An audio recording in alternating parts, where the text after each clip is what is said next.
Profesor Oscar Mejía, muchas gracias por acompañarnos, por su importante comunicación de esta mañana. Quiero reconstruir algunas de las ideas centrales, empezando por el concepto de la democracia deliberativa.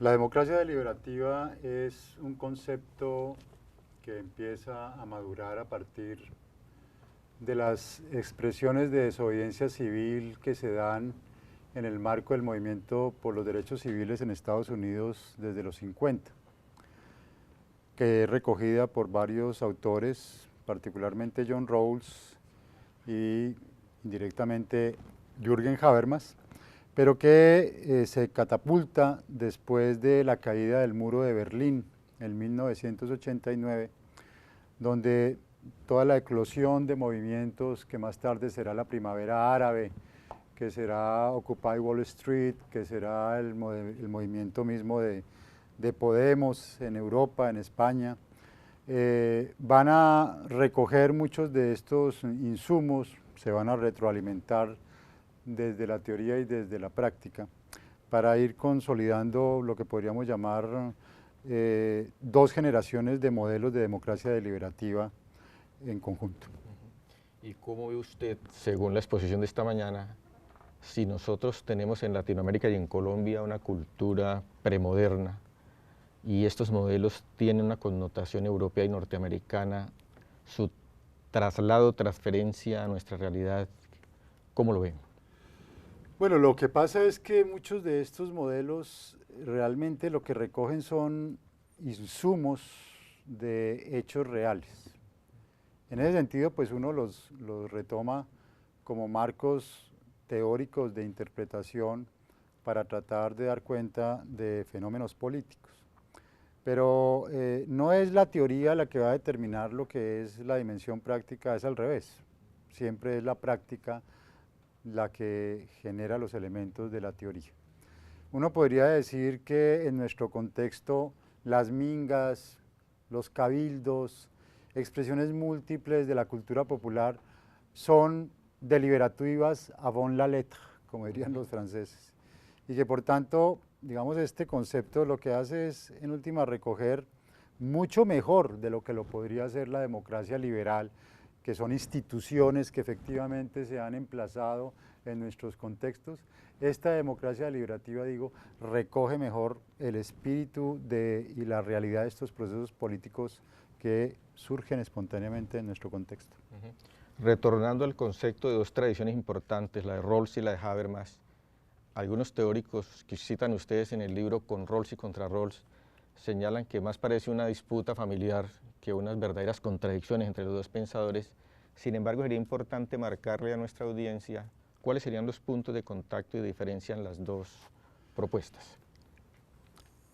Yo creo que el punto de contacto indudable entre los dos es que provienen de una tradición kantiana, que sin embargo Rawls al final abjura de ella por los elementos del liberalismo que tiene. Y confluyen igualmente, como alguna vez lo decía un autor español, Vallespín, en lo que él denominaba un republicanismo madisoniano, es decir, en el concepto de deliberación. Las malas lecturas de Rawls y de Habermas podrían decir en que difieren, en que el uno Habermas proviene de una tradición marxista heterodoxa y Rawls de una liberal. Eso es absolutamente falso, porque como mostraba esta mañana, Rawls se enmarca dentro de lo que sería una postura socialdemócrata norteamericana en Estados Unidos. Entonces, casi que uno vería hoy en día mucho más coincidencias que diferencias entre Rawls y Habermas. Y en especial, digamos, la gran coincidencia es en esto de la democracia deliberativa.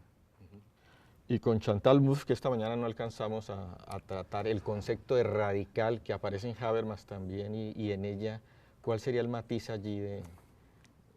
Yo con el perdón, digamos, de los posmodernos, me da a veces un poco de risa las críticas de Chantal Mouffe, porque cuando uno realmente lee también bien a Chantal Mouffe, que realmente ha planteado el modelo de democracia radical con Laclau, Uno está viendo a Chantal Mouffe, es que lo que está diciendo Chantal Mouffe es que tenemos que pasar de un concepto de antagonismo a uno de agonismo.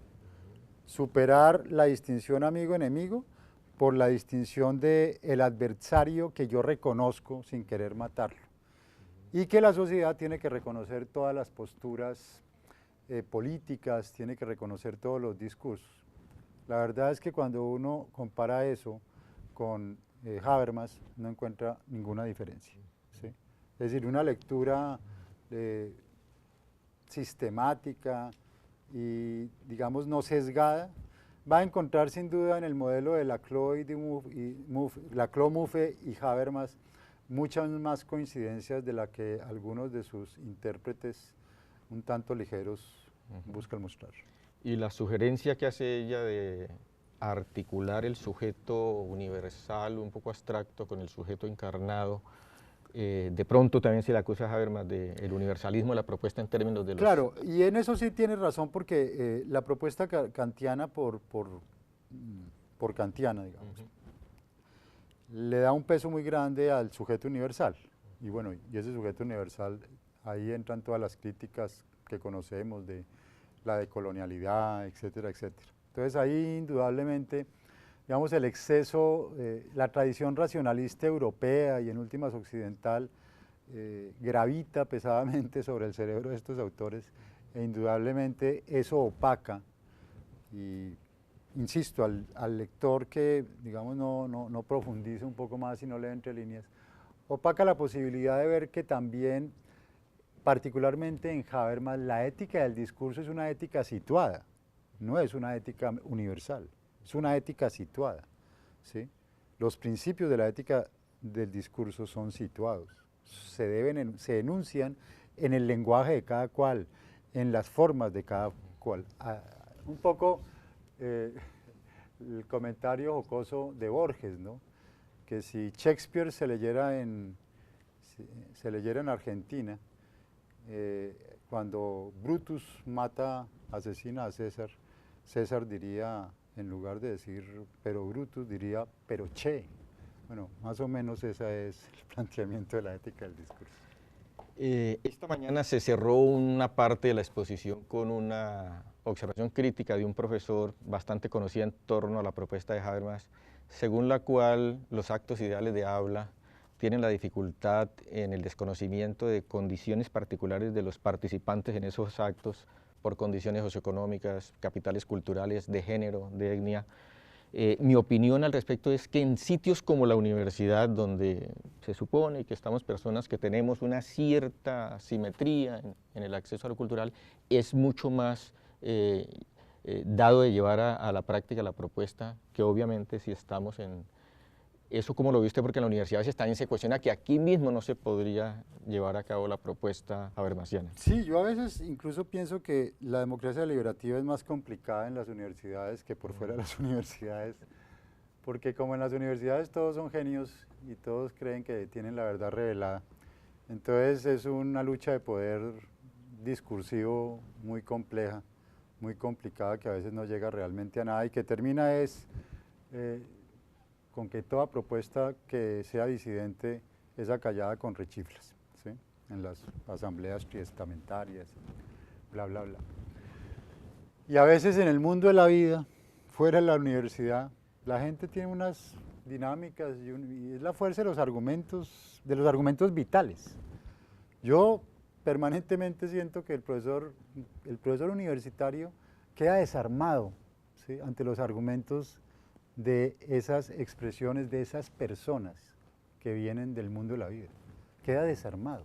Toda su teoría no le sirve para conceptualizar, para dar marcos de referencia, ¿sí? Para reconstruir estados del arte, para plantear marcos teóricos, pero no le sirve muchas veces para confrontar un argumento que proviene del mundo de la vida, de un campesino, de un trabajador, ¿sí? De cualquier persona, que sencillamente lo que hace es decir, esto es lo que me está pasando. Esta mañana también, profesor Oscar, quedé con alguna inquietud en torno a comparar autoridad con consenso, con deliberación, porque a veces creo que como que se homologaba autoridad con autoritarismo, ¿Cuál podría ser la diferencia allí? No, Gadamer hace la distinción entre autoridad y autoritarismo. Pues uno puede reconocer la autoridad sin ser autoritario y sin someterse al autoritarismo. Pero aquí es, digamos, dos mecanismos de articulación de la sociedad tradicional y la sociedad moderna, ¿sí? La autoridad y el consenso. Entonces, aquí le apostamos es a que es el consenso el que crea deliberación y la autoridad lo que hace es no permitirlo.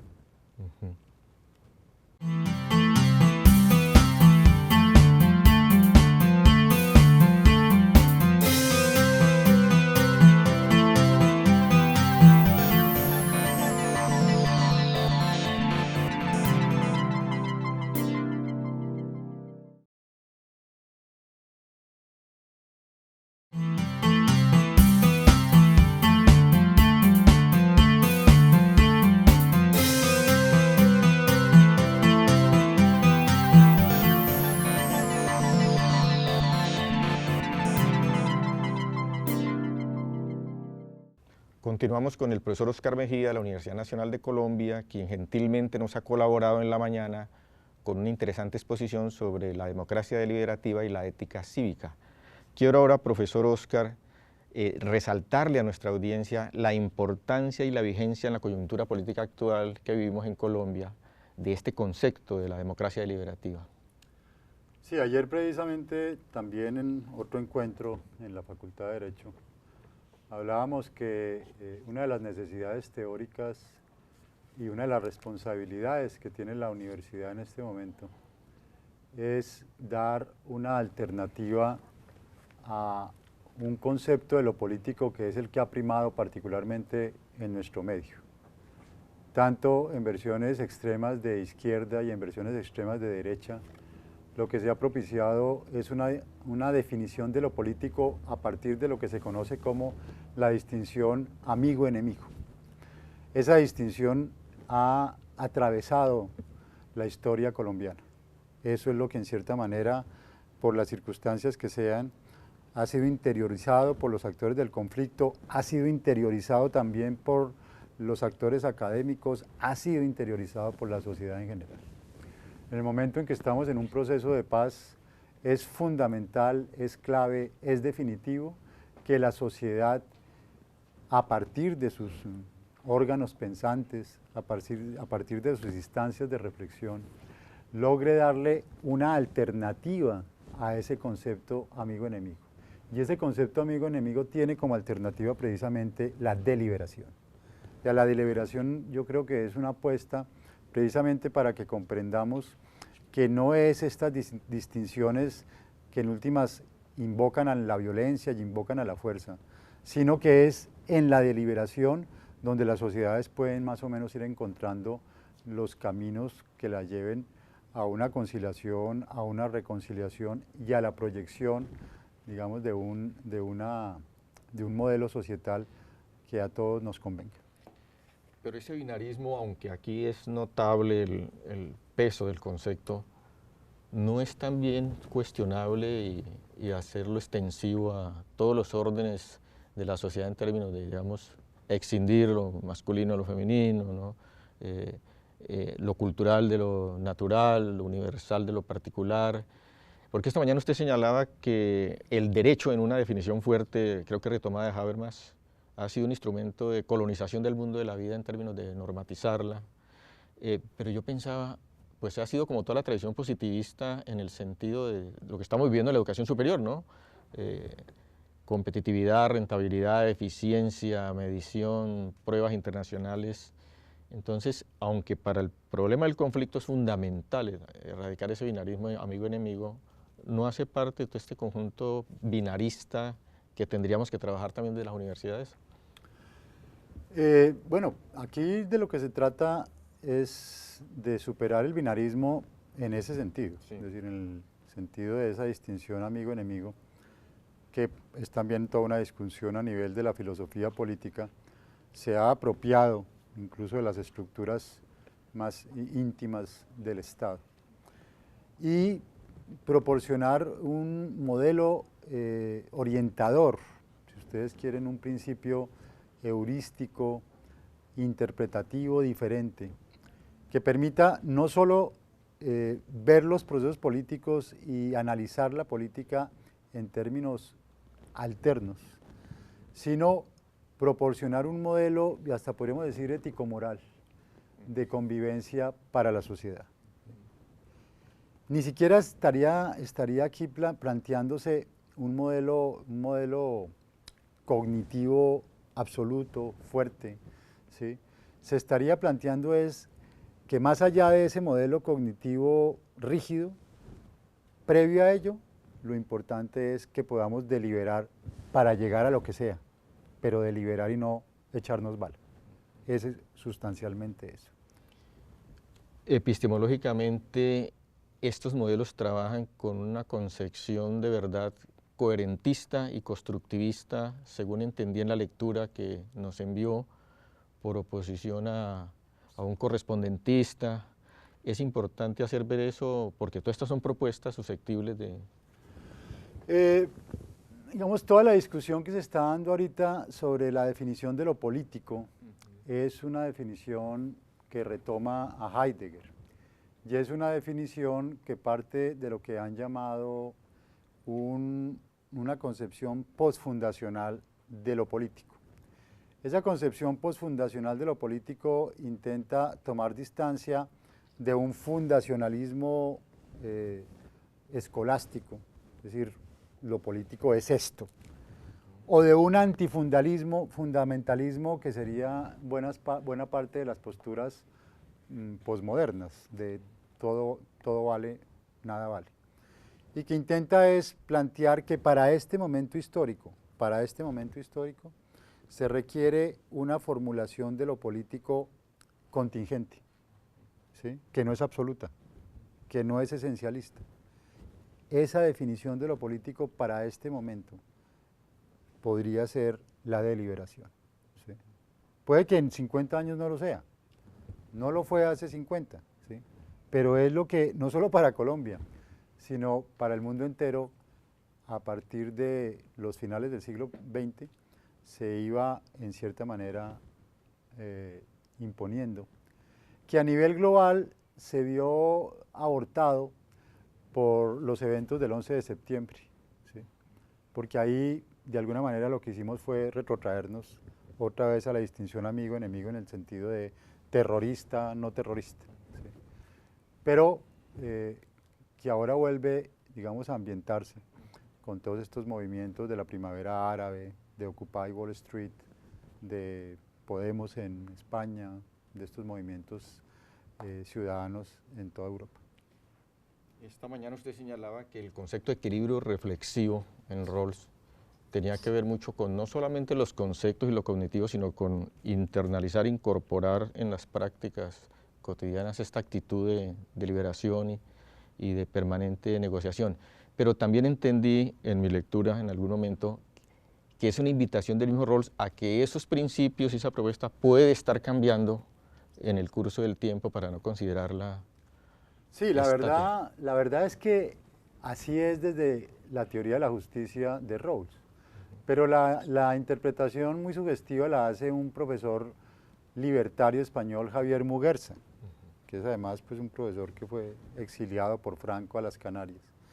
Y él realmente hace notar que el equilibrio reflexivo, más que el consenso, que puede cuestionar, es el reconocimiento y la aceptación del disenso. ¿Sí? Y creo que ese es uno de los grandes aportes que hace Rawls, ahí sí podríamos decir que indirectamente, y directamente intérpretes de Rawls como el profesor Muguerza. Esta mañana señalé una preocupación con la educación, que debe asistirnos a todos los educadores y a todos los universitarios. El profesor Oscar hacía énfasis en la familia, que es indudablemente el primer espacio de socialización, sobre todo socialización política, pero está también la escuela en términos institucionales generales, y por eso el PU nuestro, después de una discusión muy amplia, incorporó conceptos como el de democracia deliberativa.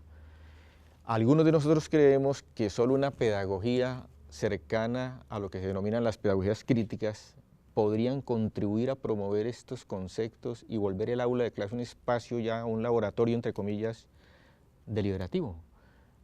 ¿Lo ve usted así o...?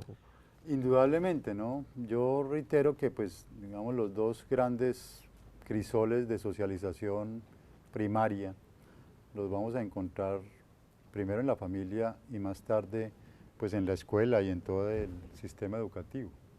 Entonces, uno aprende a deliberar es deliberando. Uno asimila esa cultura de la deliberación es en esos contextos. Cuando ya muy bien lo mostraba Erich Fromm en El miedo a la libertad, ¿sí? Cuando uno se cría en una familia autoritaria, uno termina siendo una persona que no delibera, porque no se atreve a cuestionar la autoridad, ¿sí? Y ese es por tanto ahí donde si uno aprende a que deliberando se llega a acuerdos, se llega a principios, se llega a consensos, se marcan líneas de acción, que después ese es un ejemplo que se va a reproducir en todas las instancias de la vida. ¿Sí? Por eso también sería ahí clave e importante. Sí, y máxime si tenemos en cuenta que Kohlberg, como usted lo señaló esta mañana, considera el estadio más elevado del desarrollo moral el postconvencional, pero él mismo en sus investigaciones encontró muy pocos personajes que pudieran haber conquistado ese nivel de guiarse por principios, no por normas, anteponer valores como la vida misma y no... Pero esa discusión interesante, pues, profesor, que lo traiga a colación en este momento, esa es una discusión que se da al comienzo cuando Kohlberg precisamente plantea el tercer estadio, que es muy controvertible, pues usted lo sabe, y que tuvo muchas críticas. Pero fíjense que uno empieza a percibir, yo no sé cómo, la verdad, en las juventudes actuales, digamos como ese etos espontáneo. ¿Sí? Han incorporado la posibilidad de llegar a consensos, ¿sí? Porque quizás su vida ya tiene otros referentes tan diferentes a los nuestros, que Kohlberg dejó de ser una discusión teórica para convertirse en la realidad de las nuevas generaciones. Profesor Oscar, el tiempo es así de escaso. Le agradezco mucho la participación, el documento escrito, su disertación, y esperamos que en la Universidad Surcolombiana cada día la comunidad se apropie de conceptos como el de la democracia deliberativa. Muchas gracias. Con mucho gusto.